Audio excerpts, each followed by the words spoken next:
اس دور میں سب سے زیادہ پریشان حال کون؟ عزت کس کی لوٹی گئی؟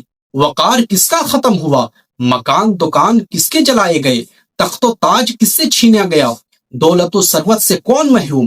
بے گناہ کسے قتل کیا گیا؟ سب کا جواب ایک ہی ہوگا مسلمان۔ کیا ہم خیر امت کے صحیح معیار پر اتر رہے ہیں؟ کیا ہم صحیح معنوں میں مسلمان کہلوانے کے حقدار ہیں؟ کیا ہم امر بالمعروف کے داعی کہے جانے کے مستحق ہیں؟ کیا ہم اپنے رسول کے سچے امتی ہیں؟ اللہ اور رسول پر ایمان لانے کے بعد اسلام نے جس عبادت کو پہلا فرض قرار دیا ہے وہ نماز ہے۔ قرآن مجید میں 82 سے زائد مقامات پر اس فریضے کی ادائیگی کا واضح طور پر حکم دیا گیا ہے اور نماز پڑھنے والوں کو جنت کی بشارت دی گئی ہے، اور جو لوگ اس کی ادائیگی میں کاہلی، سستی اور غفلت برتتے ہیں ان کے لیے طرح طرح کی عذابیں اور وعیدیں سنائی گئی ہیں۔ نماز نہ صرف اللہ تعالیٰ کی عبادت اور اس کے تقرب کا ایک ذریعہ ہے، بلکہ یہ صحت اور تندرستی کے لیے ایک آسمانی نسخہ بھی ہے جس میں تمام جسمانی بیماریوں کا علاج موجود ہے۔ اگر مسلمان تھوڑی دیر کے لیے عقل کی روشنی میں سوچیں کہ اللہ نے یہ دنیا کی تمام نعمتیں ہمارے لیے بنائی ہیں مگر ہم کس کے لیے بنے ہیں، تو اس کا ایک ہی جواب ہے کہ وَمَا خَلَقْتُ الْجِنَّ وَالْإِنسَ إِلَّا لِيَعْبُدُونِ۔ انسان اور جنات کو اللہ تعالیٰ نے اپنی عبادت کے لیے بنایا ہے۔ اگر انسان یہ سوچ لے تو نہ کسی ترغیب کی ضرورت ہے اور نہ ہی کسی جبر و تشدد کی حاجت ہے، بلکہ خود بخود انسان کی پیشانی بارگاہ خداوندی میں جھک جائے۔ لیکن اس دور الحاد میں جبکہ ہر آدمی مذہب کی پابندیوں سے آزاد ہونا چاہتا ہے، بدقسمتی سے مسلمانوں کی اکثریت بھی دین و مذہب سے آزاد ہو گئی ہے۔ اسلامی احکام اور فرائض کو پسے کش ڈال دیا ہے، حتیٰ کہ نماز جیسی اہم چیز کو ایک قومی رسم ہو کر رہ گئی ہے۔ یہی وجہ ہے کہ خدا نے مسلمانوں کے وجود کو بھی دنیا میں ایک معمولی اور غیر اہم وجود بنا دیا ہے۔ ضرورت اس بات کی ہے کہ آج ہم اپنے گریبان میں منہ ڈال کر دیکھیں اور اپنے اعمال کا جائزہ لیں۔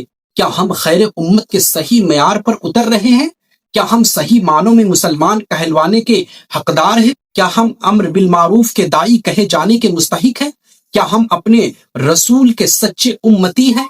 ہمارے درمیان نہ تو اجتماعیت ہے، نہ ہی اتحاد و اتفاق ہے، نہ ہی امر بالمعروف کے فرائض کی انجام دہی ہے، اور نہ ہی فرائض و واجبات کی ادائیگی کی فکر ہے۔ شاید یہی وجہ ہے کہ امت مسلمہ کی آج یہ خستہ حالی نظر آ رہی ہے۔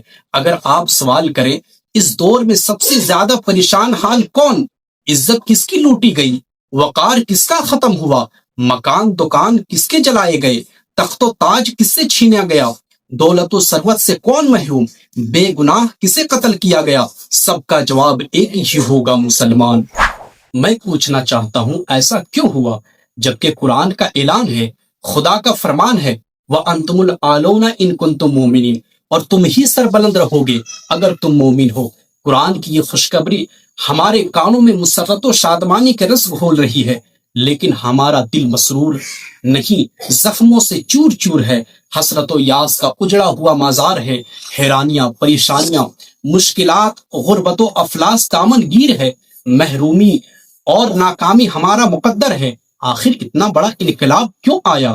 قرآن خود ہی اس کی وجہ بیان کرتا ہے، وَمَا أَصَابَكُم مُّصِيبَةٌ فَبِمَا كَسَبَتْ أَيْدِيكُمْ وَيَعْفُو عَن كَثِيرٌ۔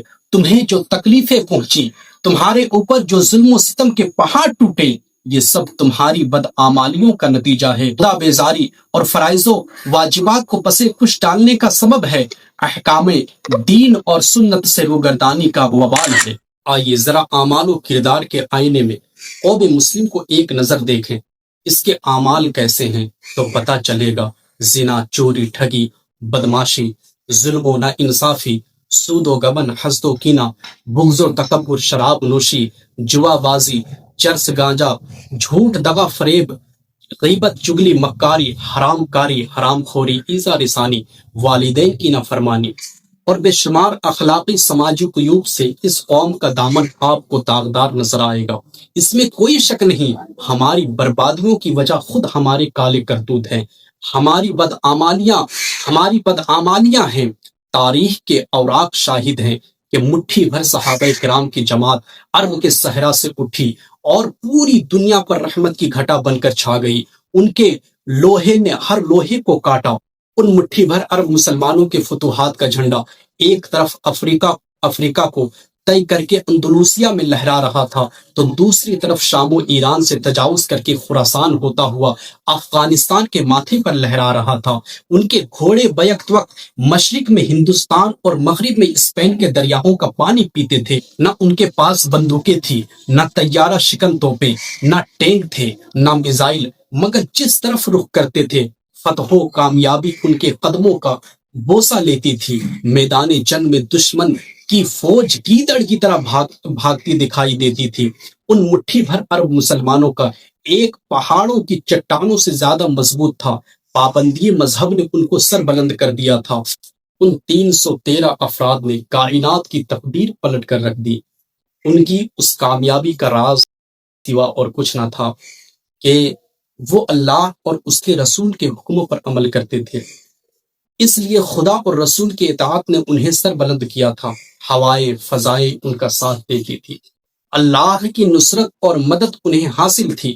دنیا کی قومیں انہیں مسلمان کے نام سے پہچانتی تھی، اور ایک ہم ہیں کہ رحمت خداوندی ہم سے روٹھ گئی۔ ہماری کوئی شناخت اور پہچان نہیں، ہماری کوئی طاقت نہیں۔ ہمارے اوپر دشمن اسلام کی قومیں اس طرح ٹوٹ پڑی ہے جس طرح بھوکے دسترخوان پر ٹوٹ پڑتے ہیں۔ یہ ہمیں چن چن کر مار رہے ہیں، اور ہم ہیں کہ اپنی بے چارگی اور کمزوری پر آنسو بہا رہے ہیں۔ دنیا کی قومی مسلمانوں کو مٹانے کے لیے ہزاروں اختلافات بھلا کر آپس میں متحد ہو گئی، مگر افسوس صد افسوس، ایک کعبہ، ایک قرآن، ایک رسول، ایک اللہ کے ماننے والے ابھی تک متحد اور منظم نہ ہو سکے۔